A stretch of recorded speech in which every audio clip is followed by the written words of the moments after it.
लगातार आज महीनों दिनों से ऑल इंडिया संघर्ष न्याय मोर्चा जमीनी संघर्ष कर रहा है। मैं बिहार से प्रतिनिधित्व करता हूं, मेरा नाम मोहित कुमार है।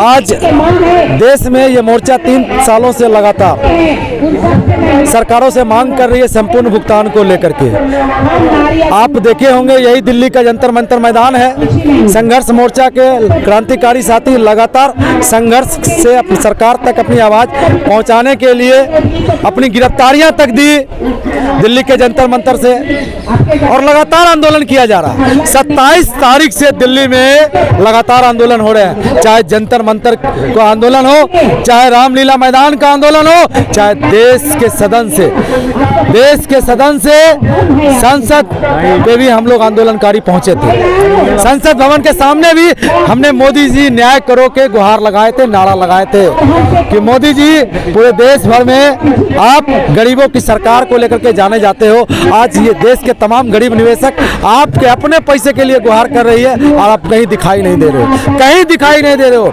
अभी 30 तारीख को 30 जनवरी को पूरे देश भर में 1 दिवसीय धरना प्रदर्शन था और बिहार में लोग सड़क पे उतर गए थे। बिहार के NH को जाम किया गया था। आप क्या चाह रहे हैं कि हम लोग संवैधानिक दायरा को तोड़कर उग्र हो जाए? तो ये आंदोलन भी आंदोलनकारी आज उग्रता की स्थिति में है। लगातार सरकार को आंदोलन के माध्यम से आग्रह निवेदन किया जा रहा है, हमारी परीक्षा नहीं लीजिए, नहीं तो ये आंदोलनकारी आज जो है ज्वालामुखी के रूप में फटने जा रहा है। देश की सरकार ये सुन ले, जल्द सरकार संपूर्ण भुगतान की व्यवस्था नहीं लाती है तो आने वाले दिनों में भारत बंद और रेल का चक्का भी जाम किया जाएगा। इस चैनल को बहुत बहुत धन्यवाद देना चाहता हूं सर। मैं बिहार से हूं सर, और विगत यह 4 साल से हम लोग लड़ाई लड़ रहे हैं। जन आंदोलन न्याय मोर्चा 4 साल से लड़ाई लड़ रहे हैं। जनता जागी है, नहीं जागी है सो बात नहीं है, जनता कार्यकर्ता जागी है, लेकिन सरकार जो है कान में रुई लेकर के मतलब बैठा हुआ है। हम गरीब का नेता है, गरीब का मतलब प्रधानमंत्री है, देश का प्रधानमंत्री नरेंद्र मोदी, उन्होंने गरीब का बेटा बना है, लेकिन गरीब की बात नहीं सुन रहा है। अपनी फकीरी याद नहीं आ रहा है, अब जो है इनकी जो है मतलब धनिक याद आ रहा है। तो मैं इस मंच के माध्यम से निवेदन करना चाहता हूं माननीय नरेंद्र मोदी जी को कि कम से कम हम लोग को गरीब की न्याय सुने और हम लोग को पीड़ा जो है, जो हम लोग को पैसा जो है जब्त है, उस जब्त पैसा बंटवावे। क्योंकि हम लोग मोदी जी से उनका पैसा, सरकार का पैसा नहीं मांग रहा हूँ, मैं अपना पैसा मांग रहा हूँ। उनको 217 शहर में सहारा का प्रॉपर्टी है, उनके पास में सारा व्यवस्था है, कानून व्यवस्था है, प्रशासन व्यवस्था है। वो अगर चाहे, सरकार अगर चाहे तो 24 घंटा के अंदर में पेमेंट पूरी हिंदुस्तान कर सकता है, लेकिन चाह नहीं रहा। इनका मनसा में क्या है? मनसा में है कि आप लोग ये लोग आपस में बंदर बांट करना चाहता है। इससे पीछे पहले भी कम से कम 950 करोड़ में जो हॉस्पिटल बिका है सहारा शहर का, लेकिन क्या कर रहा है पता नहीं, क्या नहीं कर रहा है। तो हम लोग जो है निवेदन करूंगा, और निवेदन अगर नहीं सुनेगा तो हम लोग बिहार का बेटा है, लड़ना जानते हैं। अभी तो मधुबनी जिला में 2000 से ज़्यादा आदमी को हम संख्या पूरा, आने वाला समय में हम लोग चक्का जाम करेंगे और बिहार से चक्का जाम होगा। बिहार में अभी जो है 10 को 15 को जिला जाग चुका है, और यहाँ से जाएंगे तो हम लोग जो आंदोलनकर्ता को जो है भीड़ खड़ा करेंगे। तो मैं मंच के माध्यम से निवेदन करूंगा सरकार को कि कम से कम हम लोग की लड़ाई की जो है मतलब जो है अंत किया जाए, हम लोग को जो है पैसा मिला जाए। और इस मंच के माध्यम से जमाकर्ता को भी निवेदन करूंगा कि भाई जागिए, जब तक जागिएगा नहीं। कार्यकर्ता को भी कहते हैं कि आप लोग जो है सोशल मीडिया सुनते हैं लेकिन आगे नहीं आते हैं, आगे आइए और अपना अपना आंदोलन में भाग लीजिए, जब भी हम लोग को कल्याण है। नहीं तो यह सरकार जो है बेगर जो है ट्रस्ट से नहीं सुनने वाला है। यही कह करके अपनी बात को। दिल्ली से हूँ, लखनजा नाम है। कितना पैसे जमा करा आपने सहारा में? हमारा 1.5 लाख रुपए करीब जमा है, जो कि काफ़ी दिनों से चल रहा है, अभी तक मिला नहीं। हमारे पैसे से साथ साथ हमारे साथियों के भी बहुत पैसे हैं, जो कि बच्चे के एजुकेशन और बच्चों की शादी के लिए करा था। सारे गरीब आदमी के पैसे जमा हुआ है,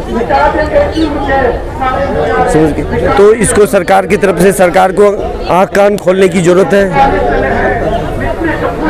तो क्या लगता है कि कुछ उम्मीद है 2024? हम लड़ाई लड़ते रहेंगे जब तक वो भुगतान करेगा नहीं, तब तक हम लोग लड़ेंगे लड़ाई। जब तक आंदोलन नहीं होता तब तक उसका रिजल्ट नहीं आता। आज हमारे देश में आप देख रहे हैं कितनी जगह पर आंदोलन चल रहा है। आज हमारे जंतर मंतर पर ही 4-5 आंदोलन चल रहा है, क्योंकि ये सरकार बिल्कुल बहरी और गूंगी हो चुकी है। वो आज सवाल आ रहा है सहारा इंडिया परिवार का। आज 13 करोड़ कस्टमर और 12 लाख एजेंट तिल तिल कर मर रहे हैं, उसके पास कोई रास्ता नहीं है। आज 4000 कार्यकर्ता आत्महत्या कर चुके हैं, उसका परिवार का क्या? मोदी के पास न बीबी है न बच्चे हैं, वो परिवार का दर्द कभी नहीं समझ सकेगा। जिसकी बीबी थी उसको भी निकाल दी, तो आज इस प्रधानमंत्री किस काम का? प्रधानमंत्री होने का क्या उसका फर्ज है? यही फर्ज है तो राम मंदिर का उद्घाटन करे, प्राण प्रतिष्ठा करे। उसका प्राण प्रतिष्ठा नहीं थी, उसकी 2024 की प्राण प्रतिष्ठा थी। उसको सिर्फ और सत्ता से मतलब है, उसके गरीब जनता से कोई मतलब नहीं है। वो रही सुप्रीम कोर्ट की बात, तो मैं आप दावा का साथ कह सकता हूँ कि सुप्रीम कोर्ट भी बिक चुकी है। सुप्रीम कोर्ट की क्या अर्थ है? सुप्रीम कोर्ट तटस्थ होती है, वो जिसको सही फैसला देना होता है वो देती है, लेकिन सुप्रीम कोर्ट भी आज 12 साल से उसका मुद्दा लटकाए रखा है। क्यों? क्योंकि वो भी बिक चुकी है, उसको भी नहीं है कि गरीब जनता क्या करे। और गरीब जनता सुप्रीम कोर्ट तक नहीं जा सकती, क्योंकि उसमें बहुत बड़ा खर्च होता है। छोटे वर्ग वहाँ नहीं जाते, हम सब छोटे छोटे हैं, हम कहाँ जाएंगे सुप्रीम कोर्ट तक? इसलिए ये बहुत ही तकलीफ है। आज के दिन में 4000 लोग जो आत्महत्या कर चुके हैं, और आने वाले समय में और जो समाधान नहीं निकला तो और आने वाले दिन में कई हजारों लोग आत्महत्या कर सकते हैं।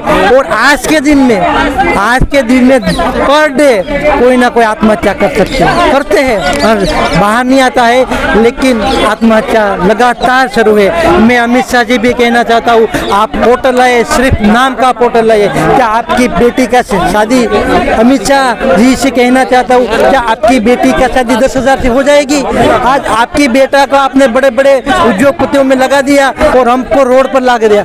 हम आपसे ये भीख नहीं मांग रहे, हम आपको जब सत्ता पर किस लिए बिठाया है कि गरीब की सुनो, उसको हेल्प करो, कोई तकलीफ है तो उसको सपोर्ट करो। थैंक यू, आपके जो चैनल के माध्यम से उसको तक जरूर बात पहुँचाएगी। मैं तो यही मोदी बाबूजी से कहूँगा, दोनों हाथ जोड़ करके कि बस आप एसी रूम से निकलिए और देखिए एक एक आंसू देखिए। आप जिस दिन आप एसी रूम से निकल करके एक एक बंदे के आंख से आंसू देख लेंगे ना, आपको सारे समझ में आ जाएगा। और आपको शर्म नहीं लगता बाबूजी कि ये कैसे कैसे टिप्पणी कर रही है, कैसे कैसे बातें बोल रहे हैं? आप देश के राजा हैं और आपको शर्म नहीं लानी है? दया नाम का चीज नहीं है। मैं तो यही कहूँगा, ज़्यादा टिप्पणी नहीं करूँगा कि आप घर से बाहर निकलो, एयर कंडीशन घर से बाहर निकलो और गली गली में घूमो। एक पहले के राजा थे कि वो वेशभूषा बदल करके गली गली घूमा करते थे कि किसी घर से रुलाई तो नहीं आ रहा है, किसी घर का चूल्हा तो बंद नहीं है, किसी घर से लड़ाई झगड़ा तो नहीं है किसी घर का। और एक आज का राजा है कि सब कुछ देखते हुए और मौन है, चुप है। एहसास नहीं होता आपको? अरे शर्म करो, हमारे देश के राजा शर्म करो। बड़े बड़े अजगर सारे बिके हुए हैं, ये बिकने में कोई फायदा नहीं है, और रामलला का प्रतिष्ठा करने में कोई फायदा नहीं है। जब तक ये माता बहन बेटी भाइयों का दादा चाचा का जब तक सेवा नहीं करोगे, आँख के आंसू नहीं पोंछोगे, तब तक रामलला का प्राण प्रतिष्ठा करने से कोई फायदा नहीं। रामलला सब देखते हैं तुम्हारे लीला, एक एक लीला देखते हैं, उनसे वंचित नहीं हो।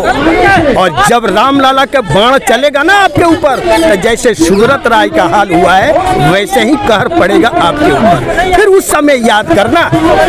बस मैं यही कहूँगा और इससे ज़्यादा और नहीं कहना चाह रहे हैं कि सारा मीडिया वाले लोग पूछ रहे हैं, कह रहे हैं कि पोर्टल लॉन्च हुआ है, सभी लोग के पैसा 10-10 हजार रुपया मिल रहा है। तो यही मीडिया वाले से कहना चाह रहे हैं कि ये मेरा पोर्टल है, 5,000 का बाउंड है। तो देखिए ये 5,000 रुपया का मेरा बाउंड है और ऑनलाइन कर दिए हैं। ये कहला है अब 6 महीना हो गया, आज तक पैसा नहीं आया है। मैसेज आया है ये बाउंड का कि ये गलत है, और ये मीडिया वाले से दिखा रहे हैं कि ये देखिए सहारा ऑफिस का ही बॉन्ड है कि नहीं है, यही दिखाना चाह रहे हैं। मेरा बच्चा मरने के कगार पर है सर। बच्चा का इलाज चल रहा है, लेकिन पैसे का अभाव में इलाज नहीं करवा पा रहे हैं। अब पैसे के चलते हम इलाज नहीं करवाने के कारण हम बच्चा भी घड़ी में रखे हुए हैं। और 10 लाख रुपया अगर हम लोग को मिल जाता है, हमारा करीब ये सारा इंडिया में करीब 15 लाख रुपया, अगर हमारा 10 लाख रुपया अगर मिल जाता तो आज बच्चा मेरा जिंदा हो जाएगा सर।